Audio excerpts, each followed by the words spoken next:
Surprise. Darshan, உங்க wife நல்ல coffee போடுவாங்க சொன்னீங்கல்ல, ஒரே ஒரு காஃபி கிடைக்குமா? இப்ப என்ன, நீங்க காஃபி தானே குடிக்கணும், அவ்வளவுதானே. தர்ஷன், சக்கரை வேற காலியாச்சு, என்ன பண்றது? நீ காஃபி மட்டும் போட்டு வா, சரியா?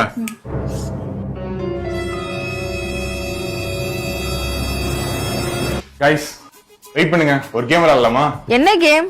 இந்த 4 கிளாஸ்ல பாத்தீங்கன்னா ஒரு கிளாஸ்ல மட்டும் சக்கரை இருக்காது. யாரு கரெக்டா கண்டுபிடிக்கிறாங்களோ அவங்க வந்து ரெஸ்டாரண்ட் கூட்டிட்டு போகணும் இந்த லஞ்சுக்கு.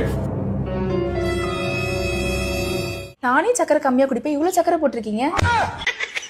உலகத்துல தோசையை திருப்பி போட்டு பாத்திருக்கேன், இப்ப இட்லியவே திருப்பி போடுறானே. கோயம்புத்தூர் சக்கரை தான்ப்பா. உன்னை அடிக்கிறது 5 நிமிஷம் கிடையாது, 110 கிலோ வெயிட் தூக்குற அந்த லாரன்ஸ் உன்னை அடிக்கிறது பெருசு கிடையாது. ப்ரோ, இது நாட்டு சக்கரை தானே?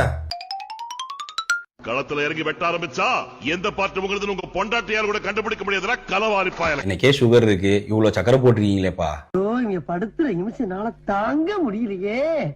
தலை வலிக்குதுடா, தலை வலிக்குதே.